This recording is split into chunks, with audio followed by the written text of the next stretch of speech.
Merci d'être venu ce soir. Et je m'associe effectivement aux remerciements aux organisateurs et tout particulièrement à Conchita et puis à toutes les institutions très nombreuses qui effectuent ce cycle. Alors on va voir si j'arrive à faire fonctionner ça.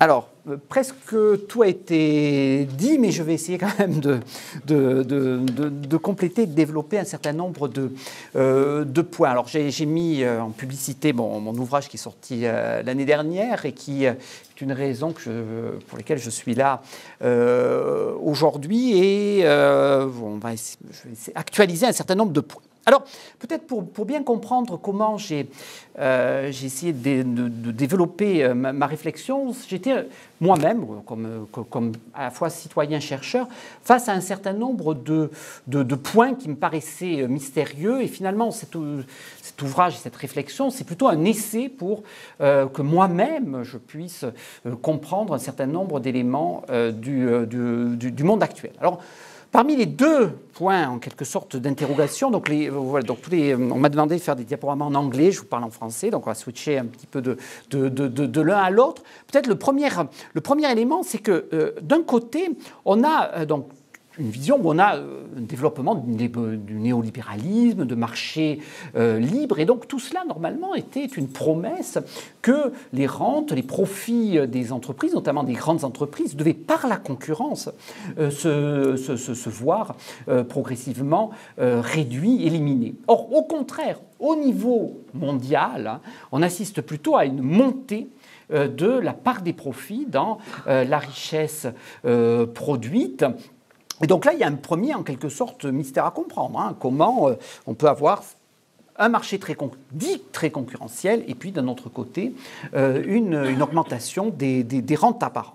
Et puis, le second point, alors là, c'était comme économiste du travail, je me trouvais devant une forme de contradiction, puisque d'un côté, il y a tout un discours qui est autour du fait qu'on serait dans un monde d'inégalité croissante des revenus du travail, parce qu'il y aurait une divergence de productivité entre, d'un côté, des personnes dites peu qualifiées sur des emplois qu'on dit être élémentaires, qui voient leur rémunération stagner, voire décliner dans un certain nombre de pays, et puis donc ceux qui seraient les plus productifs et qui donc naturellement seraient mieux payés. Et en fait, lorsque on prend, les économistes ont une des grandes théories de l'explication des différences salariales, c'est ce qu'on appelle les différences compensatrices, et qui seraient liées finalement, on est rémunéré selon les efforts que l'on peut prétendre.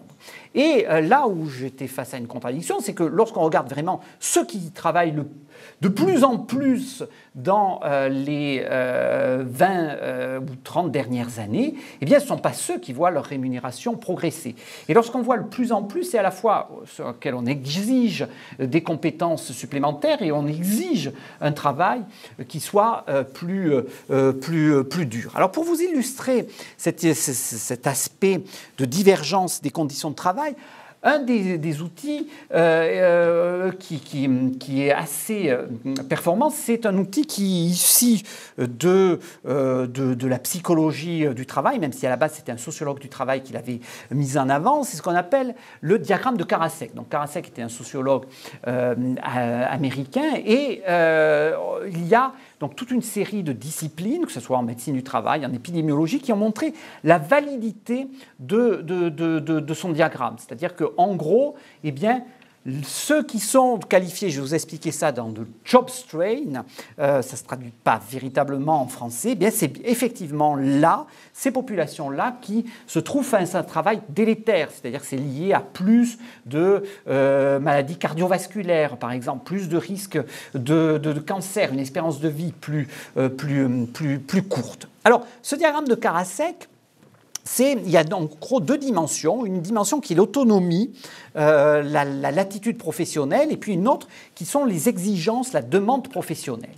Et en gros, la situation délétère, c'est quand on vous en demande beaucoup, un travail très intensif, et en même temps, vous n'avez aucune autonomie, ou une autonomie faible sur votre travail. C'est ça qui définit le job strain.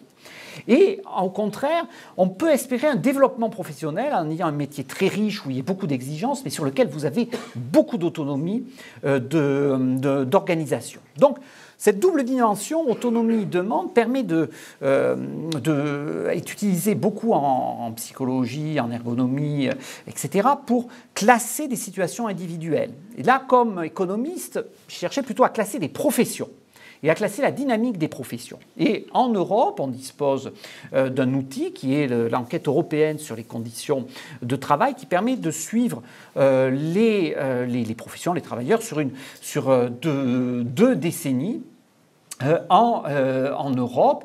Et là, donc, c'est le résultat de ça par bloc professionnel sur l'ensemble de l'Union européenne. Et vous voyez, il y a, par la petite croix, c'est la situation en quelque sorte de départ. Alors, je ne vais pas vous expliquer exactement qu'est-ce que sont ces échelles-là, mais en gros, plus vous montez, plus vous êtes autonome, plus vous allez vers la droite pour vous, plus il y a une exigence professionnelle. Et donc, qu'est-ce qu'on voit? Donc, les petites croix, c'est la situation en 1995, et les losanges, c'est la situation d'aujourd'hui. Et on voit qu'il y a globalement une augmentation, une forme d'intensification du travail, au sens que les exigences professionnelles n'ont cessé de croître. Mais dans le même temps, l'autonomie, elle n'a pas véritablement progressé. Et si on regarde une grosse profession un gros groupe professionnel qui a très fortement progressé dans les dernières décennies, qui sont ceux autour des services et de la vente, et qui sont d'ailleurs plus féminisés, eh bien, on a eu plutôt tendance, vous voyez, à aller dans le mauvais sens, c'est-à-dire à la fois plus d'exigences et moins d'autonomie. Et ce moins d'autonomie, c'est parce qu'il y a finalement un usage des technologies plutôt pour contrôler les personnes plutôt que leur permettre de gagner en autonomie au travail. Et donc, vous voyez, ces professions-là, c'est plutôt celles-là où il y a une baisse relative des rémunérations, et au contraire, ce que l'on dit généralement, souffrant du stress, auxquels on se préoccupe beaucoup de leurs conditions, qui sont les cadres, eh bien, lorsqu'on regarde les outils standards d'ergonomie ou de psychologie, eh bien, leur situation ne s'est pas détériorée. Et donc, il y a là, en fait, même, je dirais, d'une certaine manière, une troisième inégalité. C'est-à-dire que d'un côté, il y a un effort par une grande masse de la population au travail, un effort croissant qui n'est pas reconnu comme tel même. Et dans les discours, on va, au contraire, beaucoup parler, à nouveau, des difficultés des cadres, de leur risque de burn-out ou autre, alors que lorsqu'on regarde certaines mesures, je qualifierais en quelque sorte d'objectives de l'évolution de leurs conditions de travail, eh bien, on ne voit pas cette mécanique de détérioration. Alors, comment on peut comprendre à la fois qu'il y a des personnes qui travaillent plus durement et qui ne sont pas nécessairement mieux rémunérées, alors que d'autres sont de plus en plus, voient leur rémunération croissante, sans qu'il y ait nécessairement des exigences supplémentaires, que ce soit même en termes de compétences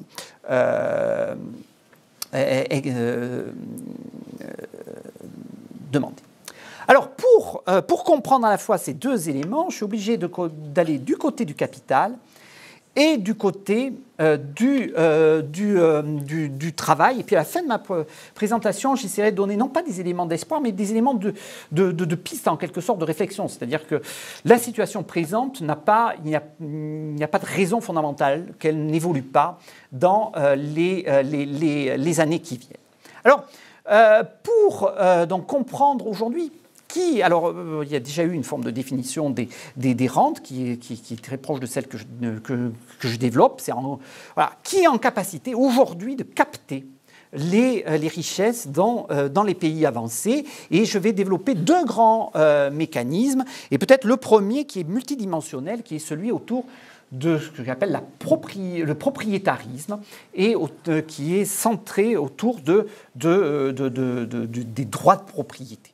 Alors, ça a été d'une certaine manière déjà un petit peu effleuré, dit, il y a un point important, c'est que lorsqu'on remonte il y a une vingtaine d'années, il y avait une présentation de la révolution digitale comme une forme de libération par rapport aux contraintes spatiales. C'est-à-dire qu'en gros, on voyait une forme de terre plate où on pouvait être un télétravailleur au fin fond de la Creuse en France et travailler pour une entreprise au Luxembourg. Voilà. Et que donc, on aurait une situation où il y a une forme d'éclatement spatial du travail. Eh bien, ce que l'on constate avec le recul, c'est que le mécanisme principal qui a été à l'œuvre avec la digitalisation, ce n'est pas un éclatement sur l'ensemble des territoires, mais une concentration spatiale des emplois. Alors, il y a beaucoup de sous-mécaniques qui sont à l'œuvre autour de cette concentration spatiale, mais on peut en citer une qui est le fait que justement, la digitalisation a permis une circulation de l'information que je pourrais qualifier de strictement formelle, alors que celle qui est informelle, eh bien, elle nécessite du contact en face à face. C'est ce que l'on fait en ce moment lors de cette conférence, et que la vraie valeur ajoutée se crée justement dans cet informel et dans ce face-à-face. Et donc, finalement, eh bien, les activités financières, eh bien, elles doivent se retrouver sur le même lieu. Les activités de recherche également. On a ce qu'on appelle des clusters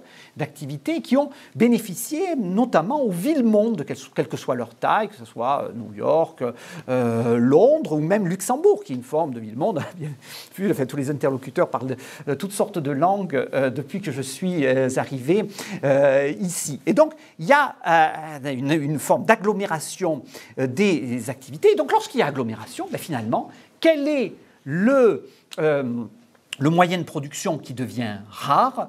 Eh bien, c'est la terre, c'est les immeubles. Et donc, on a une sorte de retour, même pas une sorte, on a un retour massif de la rente foncière à travers le monde. Alors, une manière... Et donc, il y a ces rentiers peuvent être des entreprises, peuvent être des familles, mais ils capturent une partie des richesses créées par la révolution digitale. Alors, c'est très spectaculaire dans certaines... alors, je ne connais pas pour le Luxembourg, mais un cas qui est frappant, c'est le cas de Londres. Où Londres, on a typiquement donc à la fois l'industrie financière, des industries technologiques, une vraie ville-monde, peut-être celle qui est la plus mondialisée pour l'Europe, et on a un héritage historique en Grande-Bretagne au sens propre et figuré du terme. Alors là, je vous ai mis une carte d'une partie centrale de Londres. Vous avez un certain nombre de quartiers. Si vous allez sur la Tamise, la plus à droite pour vous, vous avez Westminster à ce niveau-là. Au milieu, il y a près de Belgravia, vous avez Buckingham Palace pour vous repérer. Et Londres c'est ces parties vraiment centrales où il y a les prix de l'immobilier locatif sont les plus élevés, eh bien, demeurent encore propriété de ce qu'on appelle des grandes estates. Alors, certains, donc vous avez en rouge City of London, celui-là, il est public, mais les autres sont des grandes familles, donc Cadogan Estates ou Grosvenor Estates, ce sont des grandes familles encore britanniques qui sont propriétaires de ces parties entières de Londres et qui sont des purs rentiers, puisqu'ils avaient la chance d'être propriétaires finalement, des biens qui ne cessent de voir leur valeur progresser, où les prix locatifs s'envolent, parce que les cadres, les créateurs autour de la nouvelle économie et de la finance, eh bien, il faut qu'ils se logent. Ils se logent à des prix très élevés qui sont ensuite transformés en pure rente pour ces grandes familles, essentiellement nobles d'ailleurs,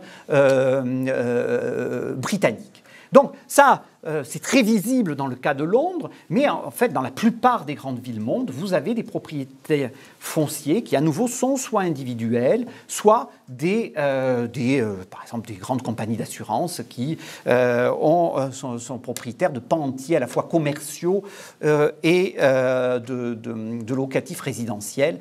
Et donc, ça, c'est un premier aspect. Alors, on pourrait se dire, finalement, c'est quelque chose qui, en soi, puisque c'est localisé, que vous n'allez pas avoir le quartier de Belgravia qui va se délocaliser en Inde d'un coup.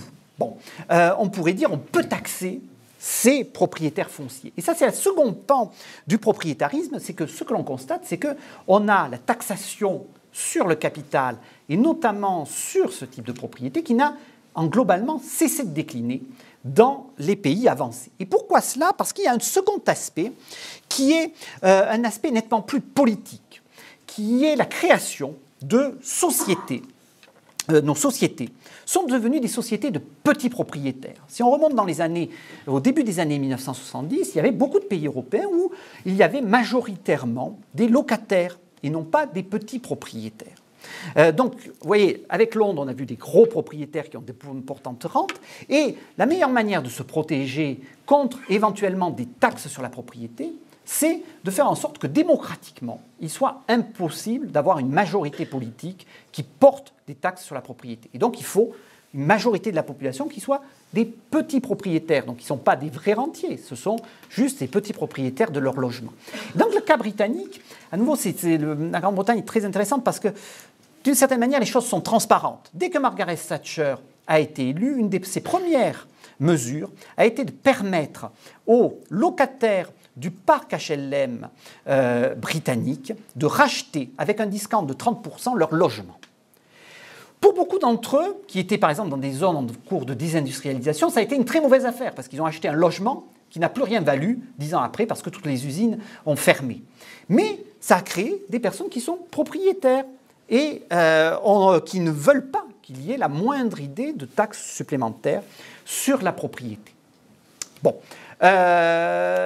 Si un des candidats à la présidentielle française portait exactement cette proposition-là, de la proposition thatchérienne, alors que la France est déjà un pays où il y a majoritairement des petits propriétaires. Donc là, c'est intéressant parce que d'une certaine manière, on est dans une situation où on a une inégalité primaire des revenus due tout simplement à une situation de rente, mais on ne peut même pas taxer ces rentiers. Et donc, finalement, le droit de propriété est devenu une sorte de droit totalement intangible. Et en plus, c'est un autre aspect du propriétarisme, c'est le troisième aspect, c'est qu'il y a eu une extension du droit de la propriété dans les dernières décennies. Moi, ça fait un peu chaud. Alors, cette extension du droit de propriété, elle a concerné véritablement le cœur de la révolution technologique. Puisque si on revient à un certain nombre d'interprétations de la révolution en cours, des interprétations des années 1970, eh bien, il y avait l'idée que la digitalisation allait porter un coup quasiment fatal au capitalisme standard, au sens que, puisqu'on allait avoir une forme d'économie de la connaissance, et que la connaissance était quelque chose de partagé, si ça devenait le capital productif standard, il n'y allait, étant donné qu'il allait être partagé, on n'allait plus avoir de situation de capitaliste à proprement parler, puisque il n'y aurait plus une propriété particulière sur le capital. Or, qu'est-ce qu'on a vu? Eh bien, on a vu des manœuvres qui ont été liées notamment à un rôle de certain nombre de lobbies aux États-Unis dans les années 1990. On a étendu les droits de propriété. Alors ça s'est fait localement aux États-Unis. Donc, par exemple, lorsqu'il y avait des financements publics à des recherches aux États-Unis, on ne pouvait pas breveter le résultat de ces recherches-là. Ça a été, dès que Reagan a été élu, on a pu mettre un brevet sur ce qui était en fait une forme de bien commun, puisqu'elle était financée par des deniers publics. Donc vous êtes une entreprise privée, vous recevez une subvention publique, vous pouvez garder une propriété exclusive sur cette connaissance. Donc, vous voyez, ce n'est pas quelque chose de naturel d'avoir une propriété sur la connaissance. Ça se construit. Et ça s'est construit à travers, ensuite, notamment des accords internationaux autour de l'OMC. Et en Europe, ce n'est qu'à partir de 1996, par exemple, que l'on a reconnu que la propriété sur les bases de données. Vous voyez, en 1996, les bases de données, ce n'était pas quelque chose de si essentiel que cela. On ne parlait pas de big data, on ne parlait pas de Google, Facebook, Apple. C'était, bon, juste totalement émergent. Et en 1996, on a reconnu un droit de propriété sui generis. C'est-à-dire que c'est celui qui compose la base de données qui en a la propriété exclusive. Vous voyez bien, lorsque vous utilisez un moteur de recherche, vous mettez des informations dessus. Ces informations, elles sont a priori à vous. Vous les mettez dessus. Bon, on pourrait dire, finalement, la propriété de la base de données réalisée à partir de l'information que vous vous donnez individuellement ou qu'une entreprise donne, eh bien, ça appartient à tout le monde. Ben, ce changement du droit me permet de faire en sorte que c'est celui qui assemble ces données qui en a une propriété exclusive. Et c'est quelque chose en soi de absolument pas naturel. C'est vraiment un état du droit à un moment. Voilà. Il se trouve que l'état du droit fait qu'aujourd'hui, on a eu donc une transformation de ce qui devait être une économie où le capital allait en quelque sorte disparaître à une économie où on a privatisé la connaissance et fait en fait des rentiers gigantesques. Parce que finalement, les Google ou autres sont peut-être pas si inventifs que cela. Ils se reposent sur les rentes qu'ils ont créées, qui sont des rentes finalement de situation, parce qu'ils étaient les premiers acteurs sur le marché, et qu'il y a des effets multiplicateurs de réseau qui font qu'ils deviennent de fait un acteur qui ne peut pas être remis en cause et qui a une capacité de racheter ses concurrents. D'ailleurs, c'est ce qu'ils font dès qu'il y a un acteur émergent qui pourrait remettre en cause leur rente, et bien ils le rachètent. Voilà. Et donc, on a une situation même qui commence à inquiéter du côté des économistes de l'innovation, puisque si on a ces monopoles qui sont assis sur leur rente, on peut penser que on est très loin d'avoir le niveau d'innovation que l'on devrait connaître aujourd'hui. C'est peut-être d'ailleurs un des facteurs pour lesquels on a globalement une croissance potentielle des économies avancées qui est moindre que celle que l'on pourrait espérer compte tenu du progrès technologique sous-jacent. Donc, voilà, le propriétarisme, c'est ces éléments-là, ce renforcement en quelque sorte non naturel à travers le droit d'une capacité de capture des rentes par un certain nombre d'acteurs capitalistiques, ceux qui ont la propriété sur la connaissance et ceux qui ont, par chance, en quelque sorte, la propriété sur le foncier dans les zones qui ont permis une agglomération, où s'est faite l'agglomération d'activités. Voilà, alors ça c'est un premier aspect. Et puis donc le second aspect, c'est, d'une forme, alors vous voyez, l'émancipation, on l'utilise en général pour le travail. Et là, je parle d'émancipation des capitalistes vis-à-vis du monde du travail. Alors là aussi, je suis obligé d'aller un petit peu de compacter, mais il y a, je pense, une forme de sous-estimation de la question de l'effondrement du bloc soviétique. Alors, dans mon ouvrage, je développe le cas du Bureau international, de l'Organisation internationale du travail, mais là, je vais plutôt vous donner un autre élément. En gros, on était dans une situation, finalement, le monde capitaliste, que ce soit notamment les États-Unis et même le projet européen, face au bloc soviétique, devait donner un miroir favorable, c'est-à-dire une situation où on était, d'une certaine manière, tous gagnants au capitalisme. Et il y avait tout un discours sur la classe moyenne. Alors là, je fais exprès parce qu'il y a Louis Chauvel dans la salle. Oui, excusez-moi. Du coup, le discours sur la classe moyenne va évidemment à l'encontre d'un discours de lutte des classes. C'est-à-dire que s'il y a une vaste classe moyenne, il n'y a plus de lutte des classes. Et on bénéficie tous de la croissance économique, d'une certaine prospérité.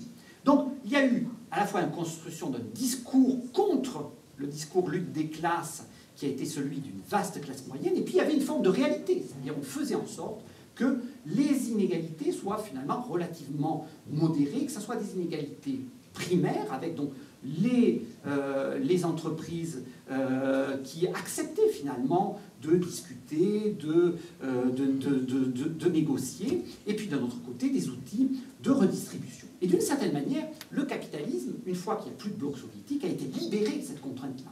C'est-à-dire qu'il n'y a pas de raison aujourd'hui de ne pas avoir un capitalisme nu, un capitalisme où finalement on a des inégalités croissantes. C'est pas gênant puisqu'il n'y a plus de menaces par ailleurs.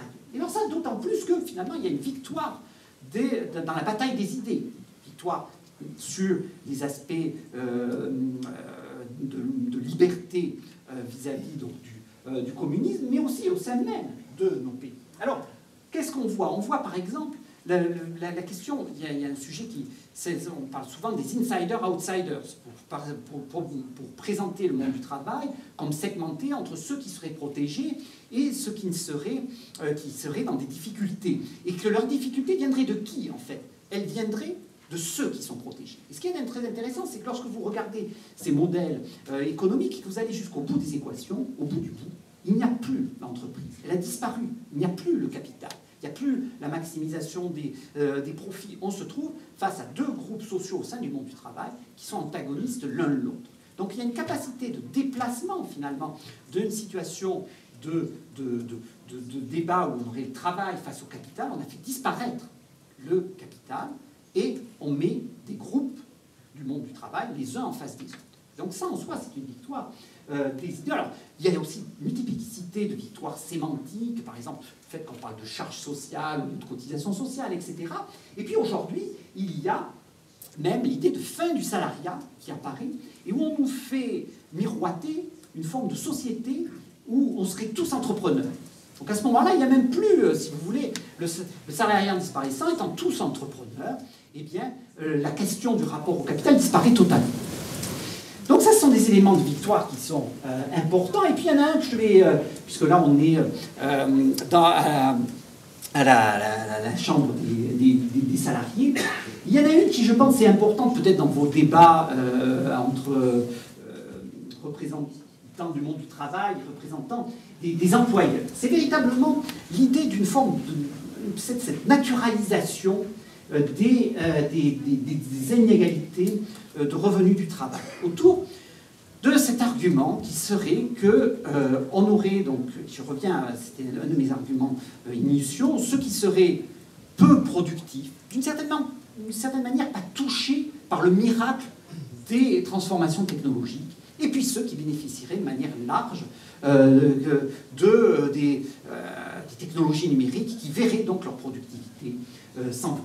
Alors, je mets bien que c'est, on dit qu'on a des fake news, et bien je dis que c'est un fake argument, c'est un argument scientifique qui est erroné, et il y a, je pourrais développer en quelque sorte à l'infini cet élément-là, mais je dirais que peut-être le point important, c'est de voir que et donc ça c'est une responsabilité collective des statisticiens, des économistes, des sociologues ou autres, vous avez par exemple beaucoup de métiers des services où on se trouve dans une situation de tautologie, où on mesure la productivité des personnes à l'aune de leur salaire.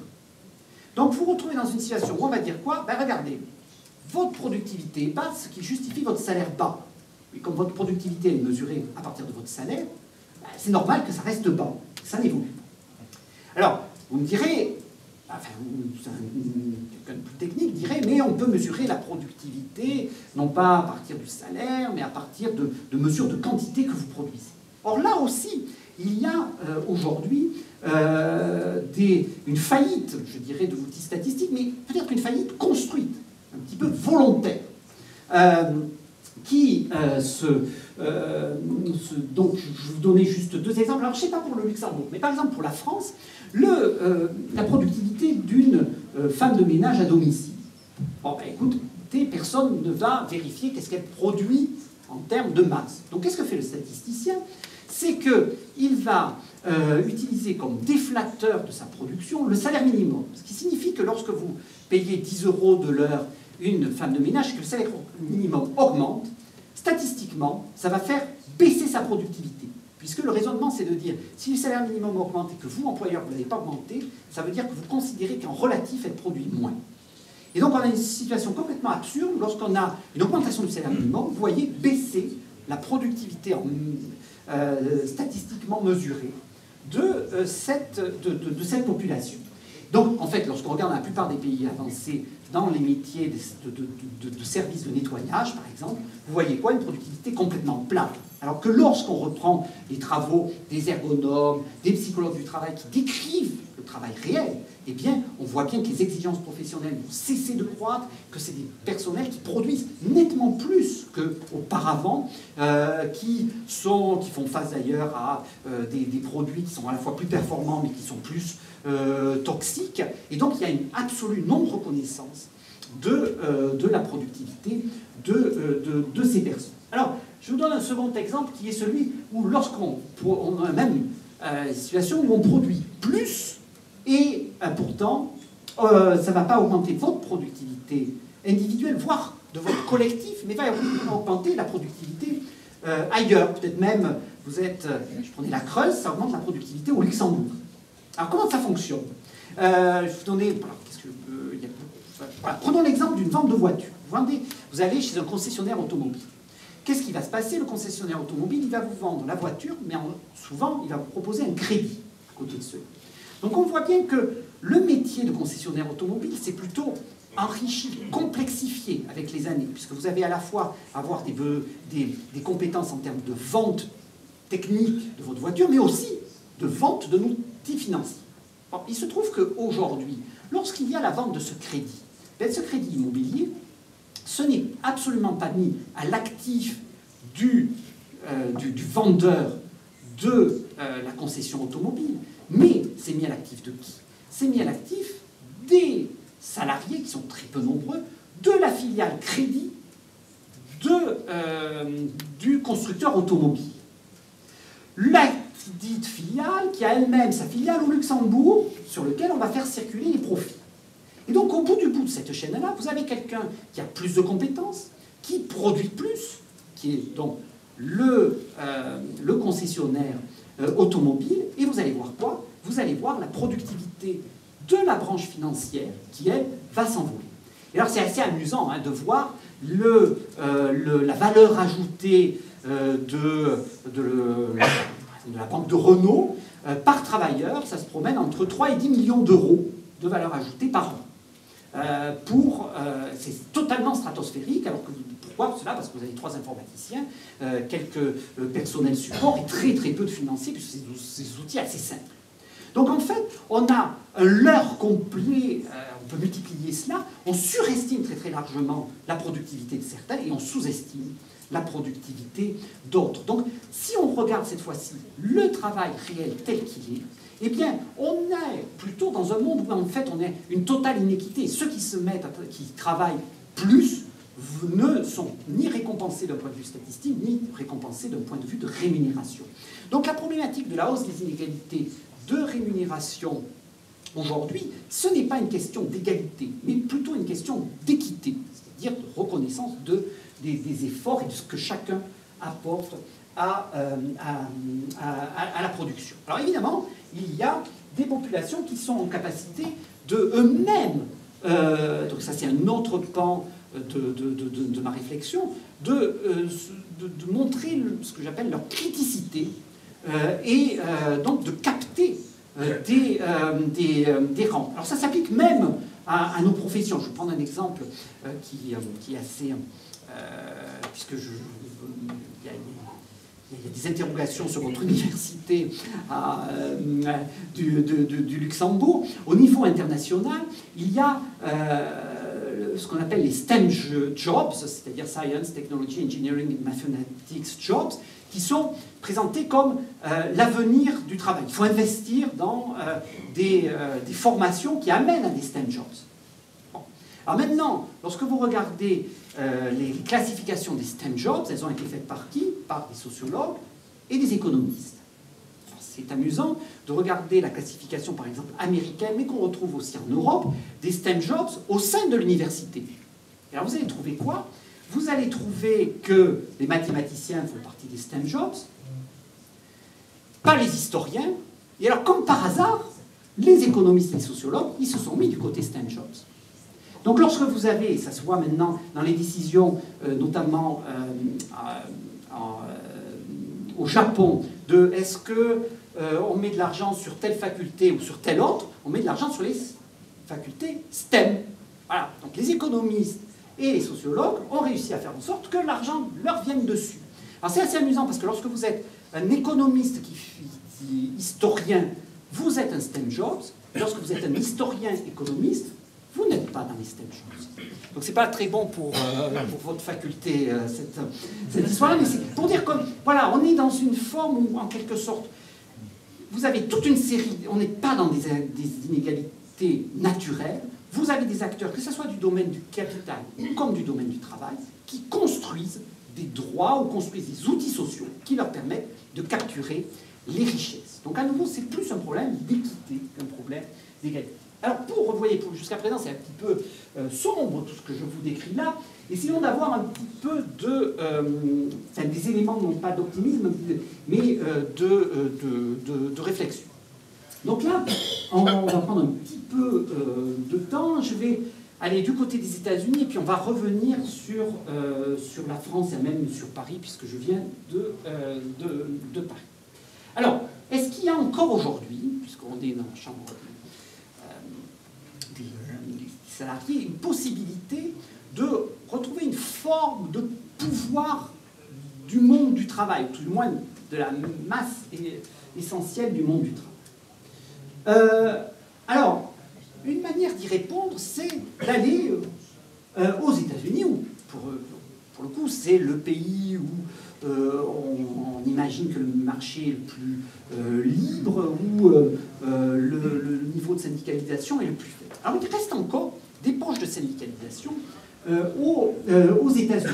Ces poches-là, c'est par exemple celui des infirmières. Donc, les infirmières américaines étaient relativement peu syndiquées au début des années 1990, et leur syndicalisation a très fortement augmenté depuis lors. Alors pour une simple et bonne raison, c'est qu'il y a une décision donc, de différentes cours jusqu'à la cour d'appel aux États-Unis qui a reconnu le fait que dans un hôpital, on pouvait négocier par catégorie professionnelle. C'est-à-dire qu'avant, négociation salariale se faisait l'ensemble des salariés, médecins, infirmières, aides-soignantes, réunis, négocier la masse des salaires.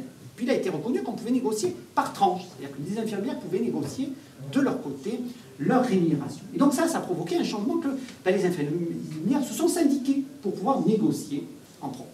Mais évidemment, on ne s'est pas syndiqué de la même manière selon les États américains. Et en gros, vous avez certains, vous voyez, c'est pas étonnant, hein, ce sont ceux d'ailleurs qui votent démocrates, Massachusetts, Californie ou Hawaï qui sont les plus syndiqués, et puis en bas, les États du Sud américain qui sont les moins syndiqués.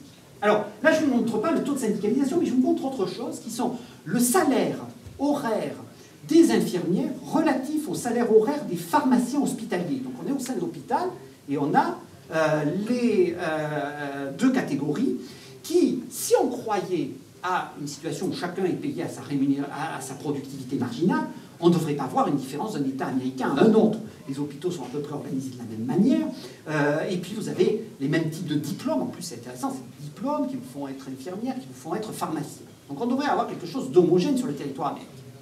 Et là, je ne vous montre pas le tableau de corrélation, mais là où c'est le plus syndiqué, ce sont les États en haut, et les moins syndicaux, ce sont les États en bas. Et vous voyez, c'est totalement spectaculaire. On est aux alentours de moitié moins du salaire pour les infirmières par rapport aux pharmaciens dans les États très peu syndiqués américains. Donc pour vous dire, en France, les pharmaciens sont payés 3 fois plus que les infirmières en moyenne.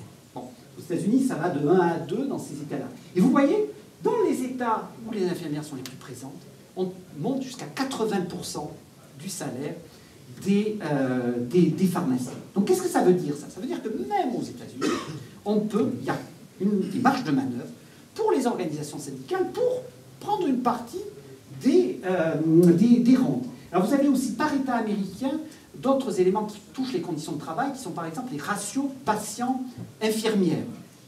Et là où les ratios patients-infirmières sont les plus bas, c'est là aussi où les infirmières sont les plus syndiquées.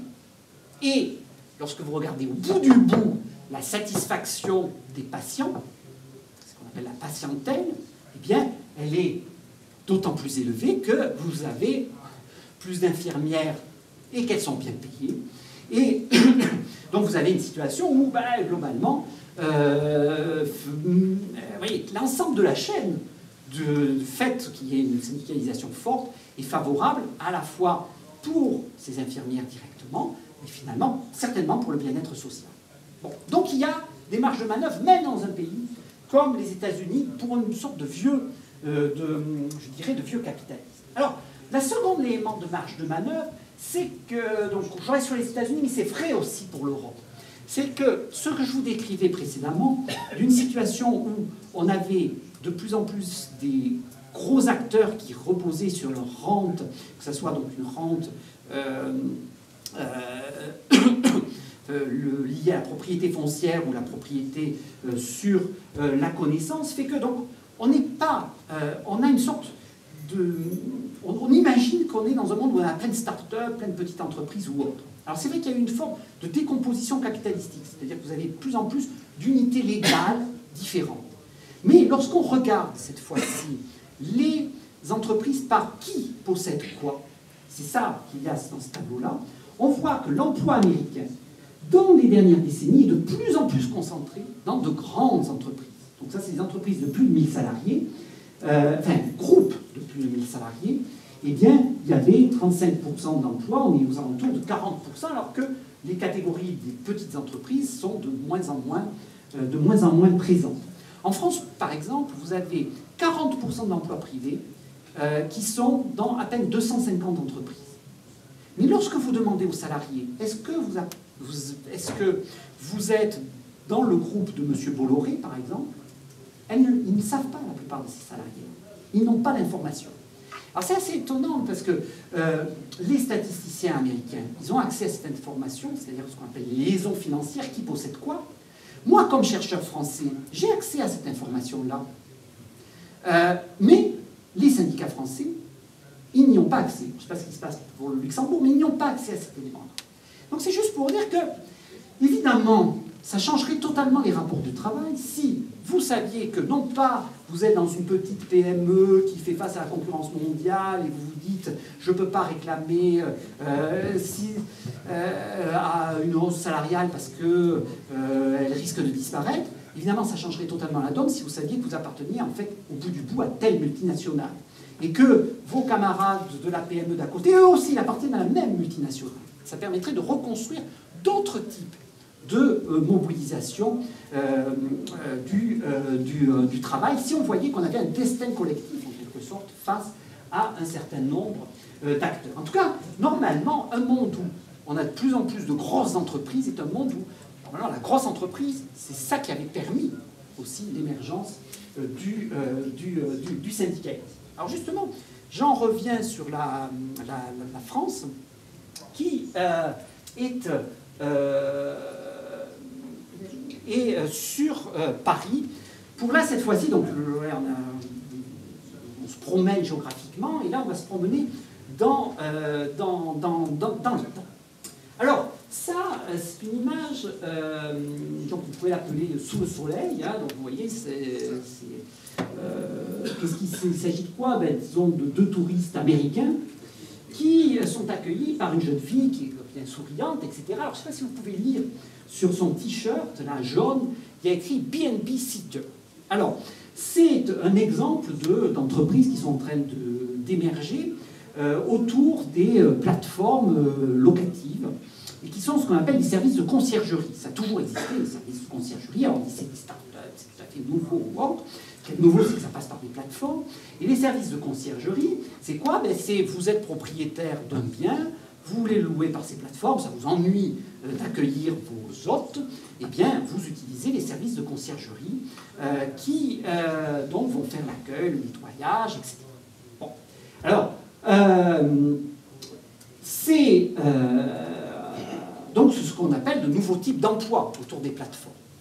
Et évidemment, cette jeune fille, donc qui est seater, carrier, etc., ça fait plus chic que concierge, eh bien, vous voyez, ils sont sous statut de quoi? D'entrepreneurs indépendants. Ce n'est pas des salariés. C'est des entrepreneurs indépendants.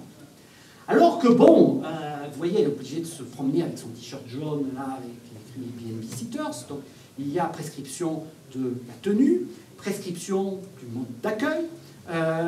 Évidemment, la rémunération, ben, elle est fixée par la plateforme de conciergerie. Donc, vous avez en fait un travail qui est totalement prescrit par votre employeur. Et si on va même au bout du bout de ce qui est normalement la définition de la subordination, eh bien, ces deux Américains souriants, s'ils trouvent que la jeune fille, elle n'est pas bien, ils vont lui mettre une mauvaise note sur la plateforme. Et donc, qu'est-ce qu'a en plus la plateforme? Le pouvoir de sanction. Or, le pouvoir de sanction, c'est qui l'a normalement? C'est l'employeur vis-à-vis d'un salarié. Donc, cette jeune fille, qui fait partie de ces entrepreneurs, que nous serions tous entrepreneurs, eh bien, même lorsqu'on regarde la réalité à nouveau de son travail, elle est dans une situation de salarié où elle peut avoir une impression d'autonomie alors qu'elle n'en possède aucune. Bon, et évidemment, on lui demande toutes sortes de compétences. C'est-à-dire qu'elle doit elle va devoir faire une partie du ménage, contrôler les choses, parler en anglais, peut-être en espagnol, en allemand, etc., pour accueillir les fameux autres. Donc, on pourrait se dire finalement, cette situation-là, alors pour l'instant, ce sont des start-up, mais évidemment, par les effets mécaniques de réputation ou autres, il ne restera que 1 ou 2 acteurs au bout du bout, et qui risquent d'être des acteurs mondiaux, style Uber, qui s'imposeront. Bien. Mais on sera toujours officiellement entrepreneur. Alors là où on peut avoir un élément d'espoir, c'est que lorsqu'on remonte dans le temps, cette chose-là n'a strictement rien de nouveau. Alors, on va venir au XIXe siècle. Alors, on pourrait appeler ça la pluie, ce tableau de Renoir. Bon, il s'appelle les parapluies. Bon, vous voyez, c'est quand même pas très très loin. Alors, si vous regardez ce Renoir, donc il est de 1885. Donc on est en 1885 et vous pouvez voir qu'il y a je ne sais pas si je peux prendre, je vais me promener avec les deux choses. Non, celui-là alors. Bon, voilà. Alors, si vous regardez le tableau, il est composé de 2 parties. Là, vous avez cette jeune fille, d'ailleurs, qui est reluquée par un bourgeois, et puis vous avez la bourgeoisie. Vous voyez bien très très bien le contraste en termes de vêtements entre cette jeune dame, ses enfants, et puis cette jeune fille. Bon, et donc, quand même, le personnage central au bout du bout, c'est bien elle qui le regarde. Bien. Alors, vous voyez, elle a un petit panier, elle est élégante, malgré le fait que clairement elle n'appartient pas à la même catégorie sociale. C'est ce qu'on appelle une midinette. Donc, les midinettes, c'est pas celle qui... c'est une jolie jeune fille ou autre, mais historiquement, midinette, ça vient de ça. C'est-à-dire des jeunes filles qui, le midi, allaient dans les parcs parisiens, prendre leur dinette. Voilà, qui finalement se mélanger avec la haute société. Alors ces midinettes, c'était quoi? C'était des couturières des premières maisons de couture parisiennes. Et ces midinettes, elles faisaient quoi? Elles faisaient justement les vêtements de cette bourgeoisie. Donc en 1885, comment c'était organisé? On commençait déjà à avoir notamment des maisons de couture dans les grands magasins. Il y avait déjà le Printemps, par exemple. Et lorsque les bourgeoises, ou les bourgeois d'ailleurs, qu'est-ce qu'ils allaient faire? Ils allaient voir ces maisons de couture et ils faisaient des commandes, on dirait on demande, de la même manière que vous prenez un chauffeur Uber. Vous allez dire quoi? Vous allez dire... Et donc, la maison de couture servait de plateforme non numérique, mais cette plateforme, vous lui disiez, je veux un vêtement de telle manière, avec tel type de tissu, je me ressemblais à ça. La maison de couture notait les choses, et ensuite, avait toute une kyrielle de travailleurs indépendants, de couturières indépendantes, les fameuses midinettes, qui recevaient la commande. La midinette réalisait la robe, mettons. Ensuite, cette midinette, si ça ne plaisait pas à la cliente, évidemment la cliente lui disait, ça ne plaisait pas au client. Et elle était notée par la maison de couture, qui avait donc comme pouvoir de sanction, ne plus utiliser cette ouvrière du textile.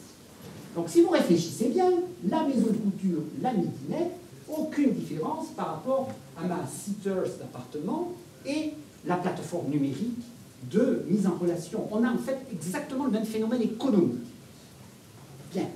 Donc, on était dans une société où on avait des travailleuses indépendantes, très mal payées,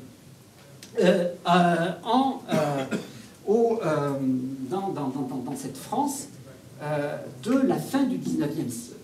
Alors pourquoi je vous parle des midinettes? Parce que ce qui s'est ensuite passé, donc vous voyez, il y a une forme de parallèle, eh bien, ces midinettes, progressivement, du fait même qu'il y ait des effets réputationnels ou autres, le nombre de maisons de couture s'est réduit. Et ces maisons de couture, qui sont devenues plus grosses, plus puissantes, eh bien, elles ont commencé à mettre les midinettes sur des lieux collectifs, où elles se sont retrouvées en atelier. Bien.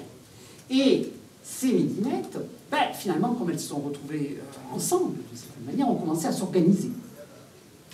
Et le 14 mai 1917, donc il y a exactement un siècle, les midinettes, en pleine conflit mondial, alors même que